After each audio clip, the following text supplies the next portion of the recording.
name is Writer Histories. Welcome to my channel. The wind blew through the open windows as the forest blinked outside. Meanwhile, on the road, a car advanced. Two brothers dozed off in the back seat while the front passenger gazed indifferently at the passing scenery. "Isn't it windy too strong?" asked the driver, a man around 40 years old. "If needed, I can adjust the windows." "How do you prefer?" "No need," replied the front passenger unenthusiastically. "We'll be there soon." "I can't drive straight to the cave. There's no way to pull off into the woods to park by the roadside," said the man, keeping his eyes on the road. "Yes, we'll walk there ourselves," said the young man, seeming not very keen on conversation. "And it will be soon when?" Suddenly, a voice came from behind. "It's still about 15 minutes away," someone said. "By the way, do you guys know the cave is closed to tourists?" the driver asked cautiously. "We're not tourists. We're spelunkers.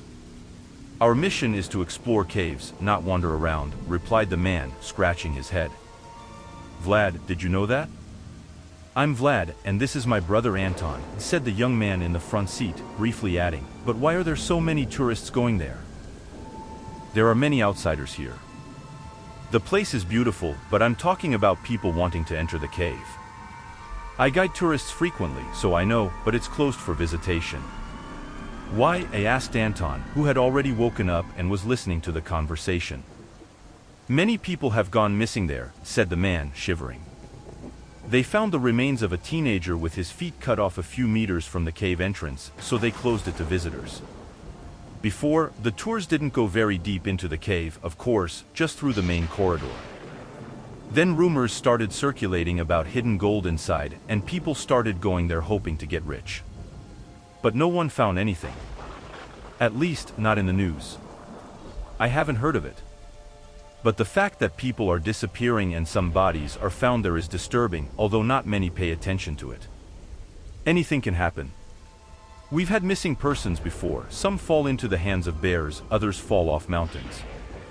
But when they started finding people in the cave, at first, they thought some animal attacked them, ate part of the bodies, and left them there.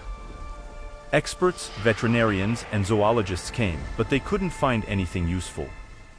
They tried to say it was because of bites, but they couldn't identify what kind of animal it could be. They looked, gave their opinions, and left. Of course, the tours were interrupted after that. People began to avoid the cave, and then what happened next?" Roma asked anxiously. "Nothing. As I said, they came, saw, scratched their heads, and left. After that, the authorities closed the cave, and nobody volunteered to find out who was doing it," exclaimed Vlad, turning his head slightly towards him. "The authorities didn't offer any reward, and nobody else seemed interested. What do you guys think?" Vlad asked. "What can I say? It's my job. Turning the wheel, feeding the family, not to any house, but beyond my suspicions nothing will change. There are missing, let the people paid for it solve it." In the car, silence reigned. Each was lost in their own thoughts. This whole story started not too long ago. Roma's father was an experienced spelunker. Unlike the boys, he studied caves, plotted routes, collected rock samples. Roma often asked him about his expeditions. It was really interesting to him. Though he didn't plan to follow in his father's footsteps, at least not into science, occasionally he and his friends made similar trips, mostly out of interest and for the adrenaline rush. In one of these conversations, Yuri Semenovic told his son about this cave, about the gold that supposedly lay there, and even showed him a map that their group had made during the cave study. The map was incomplete, showing only the route they followed with the research group. Unfortunately, due to technical reasons, exploration of the cave had to be interrupted at that time, but the map remained. The current events were still unknown to the boys, so unsuspectingly, Roma wanted to go there a little later. Roma relayed this news to his friends Vlad and Anton. The news about the gold was met with enthusiasm by them. It was a real treasure. Collectors and black market smugglers would pay a handsome sum for coins, at least that's what the boys thought. Determined not to postpone wealth, they bought what was missing, studied the route, and set off. The costs were significant, but the boys didn't regret it, hoping that selling the gold would offset everything and still leave them almost on site. The car veered off the road and stopped at the forest's edge. "Be careful, boys, we wouldn't like to read about you in our newspaper," Vasily said. "Of course, thank you," Anton replied, paying the driver. "Goodbye." "Great," Vlad said, stretching his back. "I was all stiff in that little car." "Well, let's go," Roma said, pulling the backpack straps and breathing in the fresh air after the car's smoky atmosphere. "Speaking of missing people, what do you guys think?" Vlad's hesitant voice came. "Oh, that must be the trolls grabbing everyone and then cooking them in a big cauldron in the middle of the cave and eating them," Anton laughed, slapping him. "Don't be silly, man. Do you really believe in that nonsense? It could be a wild or deranged animal." "Grab it and you won't need more money," he replied, more confident now. "And what if it's just a scary story for tourists? Or the driver likes to make up stuff? That's what he tells everyone." "Come on, time waits for no one," Roma said, turning around and heading towards the forest. The scent of pine was noticeable, intoxicating their minds with its aroma. On a nearby pine tree, the boys saw a squirrel watching them for a moment before disappearing among the branches. The sun was scorching.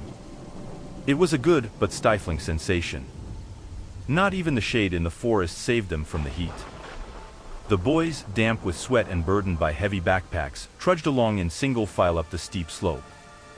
"This heat is unbearable. Why couldn't we have come on a cooler day?" grumbled Vlad, pulling his shirt up and wiping the sweat from his brow. "I'd rather be home right now," murmured Anton. "Listen." The three stopped instantly, tuning into the sounds around them. The hillside continued its life, completely oblivious to the three men who, in an instant, had turned into statues. "What's that?" whispered Roma.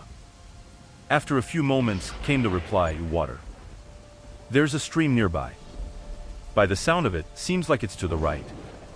Don't you hear it?" Anton responded, turning his head towards the supposed sound of water. "Yeah, sounds like a stream," agreed his brother, heading in that direction. All three followed to the right, and after a short distance, they spotted the stream. Fresh water bubbled up from somewhere beneath the earth and flowed briskly in a shallow trench that appeared to have been naturally formed, bringing life to the grass growing along its banks. Their faces instantly lit up with smiles.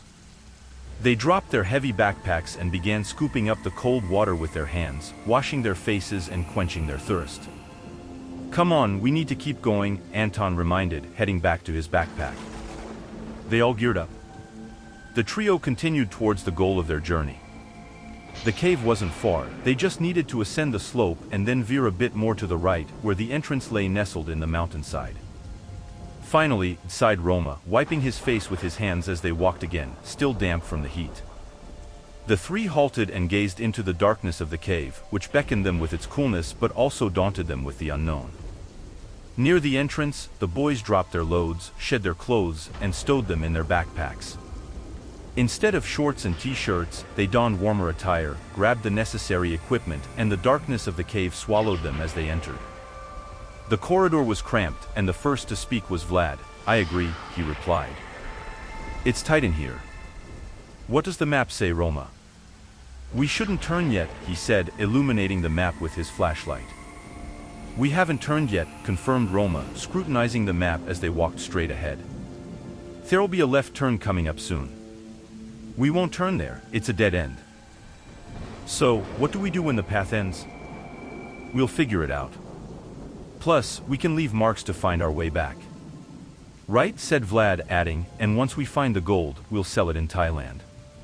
"Come on, let's find it." "We haven't even walked a mile yet, and you're already talking about selling. Can't you dream a little?" "Stop it, you guys are messing around with all this chatter," interrupted Roma. "And what do you want to hear here?" "There's no one to hear," Anton said, with a grin, then shouted, "Is anyone there? Do you see anyone?" "No, absolutely no one," he mocked. "Why'd you do that, Roma? Why'd you do that?" "Ah, forget it. Just messing around." "You're being too serious," said, reconciling, stretching a smile. Anton's shout echoed through the tunnel, carrying the echo into the depths of the cave, seeming like the sounds penetrated the crevices, stuck to the walls, and spread through the corridors. For a while, they walked in silence. Sometimes the corridors narrowed, and the brothers had to stoop. The heavy backpacks weighed on their shoulders, and they were longing to rest. The new trekking shoes were starting to hurt their feet. It felt like the stone path would never end, and they would just keep walking forever. Despite the lack of light, the boys didn't feel afraid. Each had their flashlight strapped to their forehead, and it was almost running out of batteries. "I'm tired of this path," complained Anton, rubbing his neck. "Maybe the gnomes are doing it for themselves," Aroma suggested. Once again, silence reigned, and then the space began to expand. The stone ceiling of the tunnel started to rise, and they breathed more easily. All three looked at each other. They quickened their pace. "Watch out here," Roma warned. "A slope," Vlad exclaimed. He was the last to see his brother's back, which wasn't as inclined to descend, but still, they didn't rush. Descending slowly, balancing with their hands, the boys found themselves below. "It would be nice to rest," suggested Anton. And he approached Roma. "What's beyond on the map?" "Here we can take a break," he pointed to the drawing. "Roma, do you see something like a room here?" "We'll have to go through this gorge and see what's beyond," he said, thoughtfully. "We'll probably have to take off the backpacks," observed Anton. "There's no other choice. We don't want to risk getting into these holes. It's a dead end everywhere here, you see?" Roma replied, shining the flashlight on the walls. Only the passage was to the left. "Got it," grumbled Anton. They all turned and headed left. They were greeted by a towering wall that extended upward, with a dark corridor within it, as if it were filled with something sinister. "Quiet," said Vlad. "It's okay, you're not new to walking in dark corridors," Roma tried to cheer him up. "It's not the first time, but this isn't a corridor, it's too narrow, the older brother suddenly said. "It's not the time or place to talk about this, it'll be fine," said Anton, joining his index fingers in a circle. They took off their backpacks and held them in their hands. They began to descend. Anton in the lead, then Roma and Vlad. They moved slowly, carefully, trying not to hurt themselves on the protrusions and not to snag the backpacks. Step by step, meter by meter, they approached the edge of the rift. Contrary to expectations, there were no drafts or at least a breeze. The air felt dense and suffocating. In Vlad's head, treacherous thoughts swirled, that they would be crushed and eventually find 3 crushed bodies between the walls of this passage, with broken ribs and crushed heads. Anton illuminated ahead, hoping to see an exit, but so far there was none. At some point, the boys decided to take a break and stopped. They had been resting for several minutes when suddenly Anton felt something touch him. He froze. Something was touching him, barely touching him. Paralyzed by fear, he was so terrified that he could only whisper softly, "Hey, someone's touching me." "Who's touching you?" Vlad asked immediately. "I don't know, someone touched my neck," he whispered hoarsely. Roma directed the light to his companion's neck, and his eyes widened in surprise. "A spider." "What spider?" "There are no spiders here." Anton whispered. "Get it off me, please, please," he pleaded. "As you can see, there are spiders here, at least one." "How am I going to get it off? I don't know." "Somehow, get it off," he trembled. Anton wasn't afraid of spiders, but not in this situation. He was practically trapped in a small space. A spider could be there, and they had no antidote in their backpack, and how would it be if that had never happened? Panic and fear overtook him. He just wanted to run and get rid of the creature. His whole body itched. Meanwhile, the spider, calmly seated on his shoulder, began to move again and touched with its front legs the exposed skin between the neck and the collar of the jacket. "Stay still," Aroma said softly. "I'll try to get it off now." "I'm afraid it might climb up to my face." Anton's voice was clearly full of panic. Roman slowly raised his hand so as not to scare the spider. The whole operation took a few minutes. He grabbed the spider slowly and threw it away as far as possible. "Well done," Anton began reproachfully. "We have to move on now." "Sorry, I should have left it with you." "Okay, sorry." "Thank you," Anton replied, relieved. They moved on again. After a while, Anton saw that the gorge was ending and immediately informed the others about this joyful news. With this good news, they caught their breath and moved as fast as they could. Wow, said Vlad, illuminating the cave they were in. Look here, on the wall they saw some strange marks, as if someone had left parallel stripes in a chaotic manner. Was a bear here? Roma asked. Yes, but before that, it got so skinny that it managed to squeeze through that crevice we have behind us, Anton tried to joke. The lines really looked strange. They were in different places, at different heights, some looked solitary and others looked like they formed groups of 5, as if someone had been sharpening claws here. It's strange that there's no mention of this on the map, Anton remarked. Yes, just like about the slope. Not a word or a drawing, added his younger brother. I don't know, but it wasn't Dad who drew this map, it was another member of the group. And by the way, I have bad news. The whole path we've passed so far is poorly marked. Vlad had already examined the place and was waiting for the results from the gas analyzer. All right, we can rest here. There's a well, Anton's voice came from somewhere in the darkness. What well? Roma and Vlad asked. Well, a tunnel downwards, guys, the boys headed there immediately. Anyone can go through there without a problem. Plus, there's a rope fixed to anchors. But what surprised them was that the descent walls were polished, and here and there they could see the tracks they had encountered a little earlier. I don't like this. The rope is fine, of course, but it's strange. The rock is too smooth. And again, these strange lines. But we don't necessarily have to go that way. We can go through the corridor on the other side, take a break, and stretch our legs finally. Resting on a special mat, the guys enjoyed sandwiches and drank hot tea from the thermos. There was no rush, the gold wasn't going anywhere.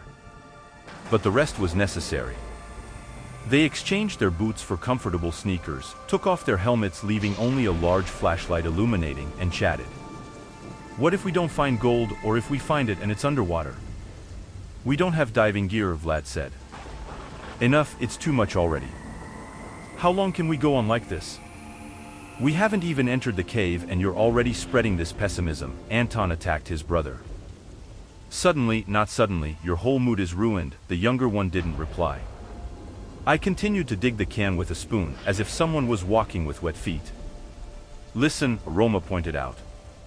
Yes, it's my little brother here sniffling, Anton joked. I'm serious, listen, everyone stayed silent for 2 or 3 minutes. Nothing happened, and nothing was heard until suddenly, it dripped, very quietly, barely audible.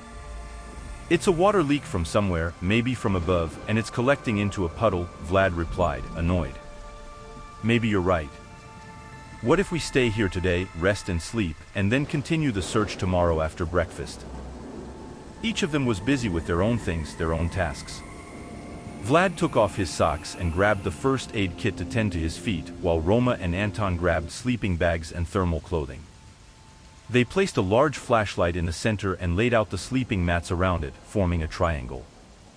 After arranging the sleeping bags, Roma asked, shall we take turns keeping watch, already deciding that if there was a watch, he would be the last. I don't think it makes sense, Vlad replied, already inside his sleeping bag. Then it settled, Roma reached out to the flashlight and pressed the off button. It wasn't a very good sleep, it was cold, and somewhere in the crevices, the wind howled, but Roma was quickly lulled back to sleep by the gusts of wind. Waking up the group was complicated. They were all very cold, and Anton's lower back hurt. He complained all the time about how useless it was to have come, and how he could continue like this if he couldn't even bend properly. On the other hand, Vlad was fine, his leg wasn't bothering him much, he just wanted to eat and warm up. The boys quickly coordinated the supplies, water, coffee, utensils, and began preparing breakfast. The aromatic coffee, rice porridge with canned beans, and chocolate were an amazing meal. Let's eat everything, said Roma, chewing the last bite. They heard sounds as if someone was walking with wet feet. Don't start, it's just water, Anton interrupted. After the meal, they washed the dishes, gathered the garbage in a separate bag, changed clothes, and, making sure there were no traces of the camp, set off. They didn't descend but followed another path. At first, the corridor was narrow, but then it widened, they no longer needed to bend their heads. Since it was a new path, they decided to leave marks so they could find their way back without problems. The darkness was very unpleasant. Someone is following behind me, Vlad whispered. Here we go again, Anton rolled his eyes. No, I'm serious. I vividly feel that someone is behind me and watching me. He's tapping his fingers toward me. He turned abruptly but saw no one. We need to find a place to camp, Roma broke the silence. A pause or an overnight stop? Vlad specified.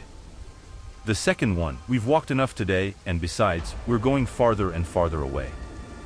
There's nothing resembling a hidden treasure. We have few supplies with us. Let's rest and sleep tonight, and tomorrow we'll decide whether to continue or turn back. A sensible decision, Vlad replied. We can go to the end of the corridor. Maybe there's an exit. It was a general joy when they quickly found another chamber.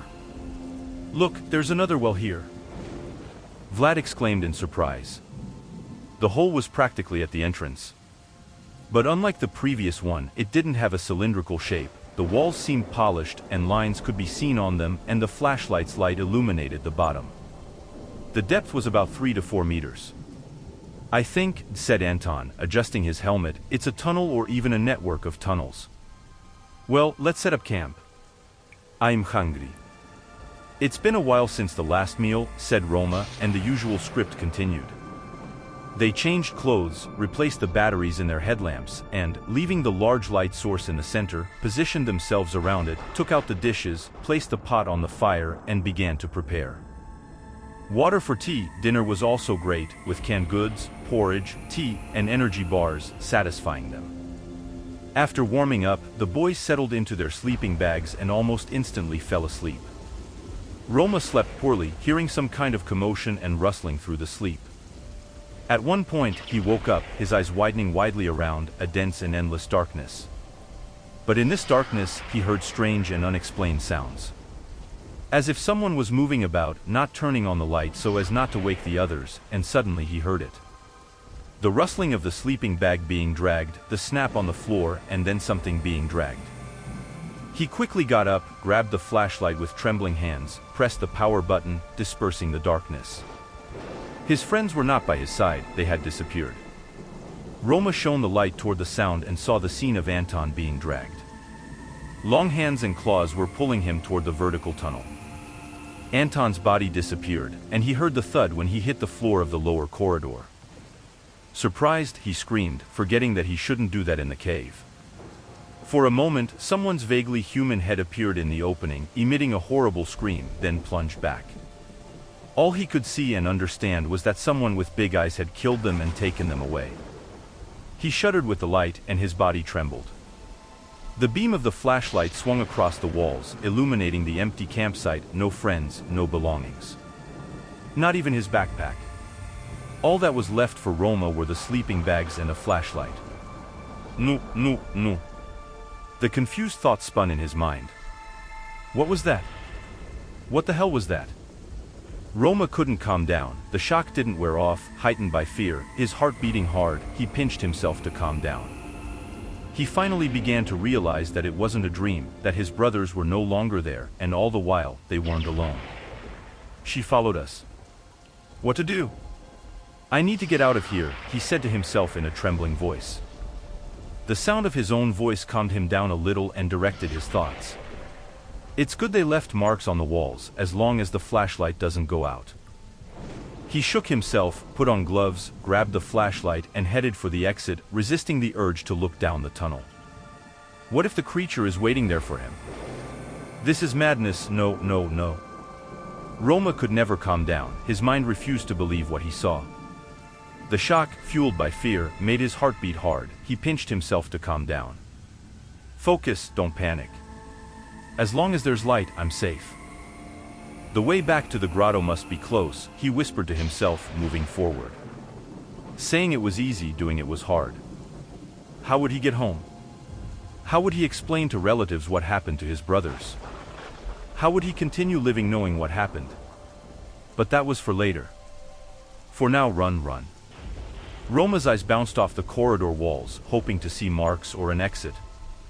He began to calm down. He heard no footsteps, no growls, no one was chasing him.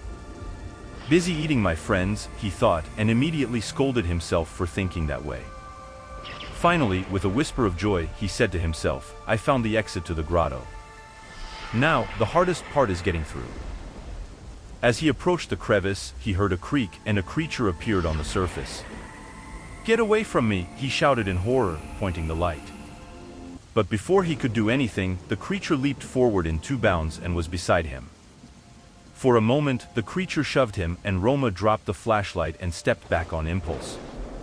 But the cavernous monster was quick enough to reach the flashlight with its long hands, throwing it away.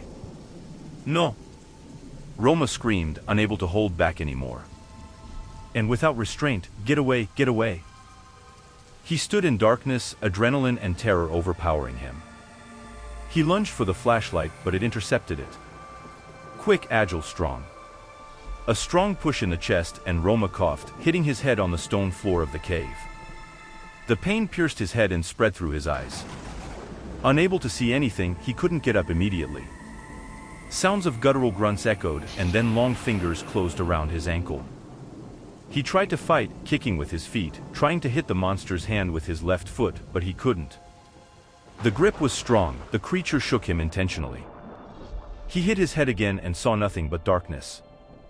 The last thing Roma felt was his body sliding down the wall of the vertical tunnel, following the creature dragging him, and hitting the rocks as he fell from a height. If you liked it, give the video a like and subscribe to the channel. Thank you and see you next time.